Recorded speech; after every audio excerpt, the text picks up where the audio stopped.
magaalada Muqdisho ayaa lagu soo gabagabeeyay bandhig carweedka buugaagta ee sanadkii shanaad. Bandhigaas oo ay ka soo qayb galeen dad ka badan 5,000 oo qofood, halkaas oo lagu soo bandhigay kumaan kun oo buugaag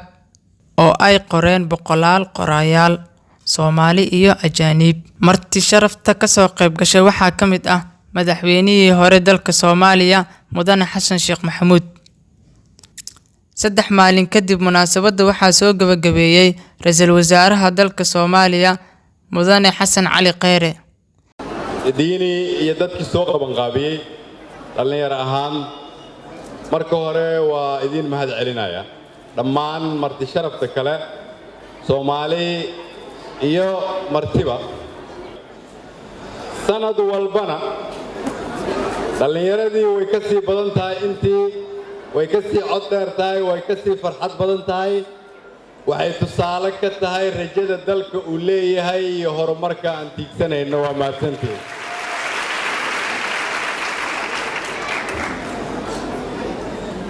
maanta waxaa farxad weyn ah ma aha inaan idin xiro halkan laakiin inaanan bistoolad bam ama baasuuka ka hadlayn laakiin inaan ka hadlayno sidii aan buugag u qori lahayn ama u akhrisan lahayn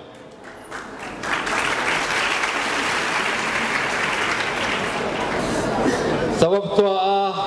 waa sida keliya oo aan dhibka uga bixi karno qoraalka iyo akhriskuba waa dhaqanka lagu yaqaano ilbaxnimaduna waxay ka fog tahay xasaradaha iyo colaadaha haddii akhriska iyo qoraalku marka ay lafdhabar u yihiin taariikh wanaagsan iyo ilbaxnimo sidoo kale ay noqonayso meeshii nagu hoggaami lahayd inaan ka fogaano xasaradaha iyo colaadaha waxaan aaminsanahay inaad ku taagan tihiin dariiq saxa maanta sida aan nahay dalkeennu meesha uu taagan yahay waa laga sheekayn doonaa mustaqbalka waxa halkan aad u fadhidaan intiina isugu timid ama buuq qortay ama soo qaban qaabisay ama halkan ka hadashay waxay ka mid noqonaysaa taariikhda dalkeenna uu leeyahay 10 sano 20 sano 30 sano kadib waxaa jiri doona dhacdooyin la mid ah kuwan ka waaweyn ka horumarsan waxaa mar walba dib loo jaleecan doonaa oo laga hadli doonaa meeshii laga soo bilaabay buddhigayaasha dhaqankaas ilbaxnimada oo ku ridaya ummadda Soomaaliyeed jidka saxda ah inaad tihiin dhalinyaroy anigoo ku hadlaya magaca dawladda waa ku mahadsantihiin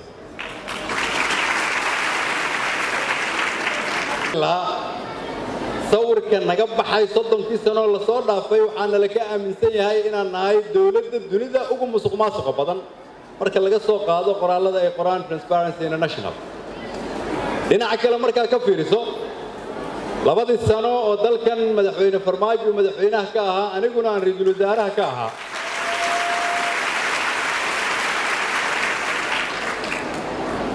waxaa lagu guulaystay in 90% kharashka iyo dakhliga dawladda ka baxa ay u baxaan sida soo socota inay ka baxaan akoon dawladda oo ay ku dhacaan akoon qof mushaar la siiyey ama adeeg bixisay waxaan leenahay rajo weyn su'aalaha aad isweydiinaysaan ma ahan kuwa siyaasiyiintu ay ku qoraan baraha bulshada waa kuwa ku salaysan maskaxdiinna oo aad fikirtaan waa maxay sax iyo qalad waa maxay taariikhda hore iyo taariikhda mustaqbalka yaa dalkeenna u wanaagsan yaan u wanaagsanayn sidee baan dunida ula tartannaa maxaan anigu dalkaygu ku tari karaa waxaan rabnaa inaan sidaas yeelno dawladda hadda jirtana iyo tan mustaqbalka waxaa laga rabaa inay soo celiso adeegyadii dhallinyaradu ay u baahnaayeen la dhiso garoomada sportsyada la soo celiyo tiyaatarkii la dhiso maktabadii la dhiso madxafkii qaranka la dhiso taalooyinkii si taariikhda iyada ah ay idinkaga caawiso inaad dalkiina dib u iibisaan waxaan idinkugu bishaaraynayaa marka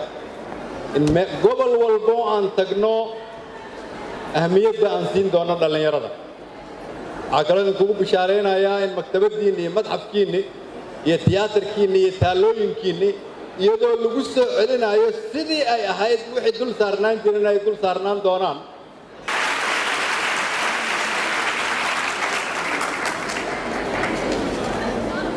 waxaan aaminsanahay dalkaygu inuu ka fursad badan yahay dalalka nagu xeeran waxaan aaminsanahay inaan noqon karno waddanka ugu qanisan Afrika waxaan aaminsanahay in dalkeenna loo soo shaqo tagi karo waxaan aaminsanahay inaan carruurteenna mustaqbal weyn u samayn karo waxaa kaloon aaminsanahay inay taasu dhacayso sababtoo ah 75% dadka dhulkeenna ku nool waa dhallinyaro Soomaaliyeed oo raba dalkoodii inuu hagaago mustaqbalna ay samaystaan